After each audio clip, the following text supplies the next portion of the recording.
আসসালামু আলাইকুম। আশা করি সবাই ভালো আছেন। আমি এখন আছি গবেষণা ফিল্ড বৃদান ৭৪ মাঠে। এটা হলো বৃদান ৭৪।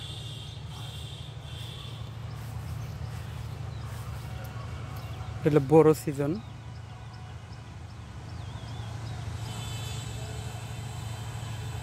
ধান পাকা শুরু হয়েছে, ফলন ভালো হয়েছে, কিন্তু মনে হচ্ছে একটু চিটা হয়েছে বেশি।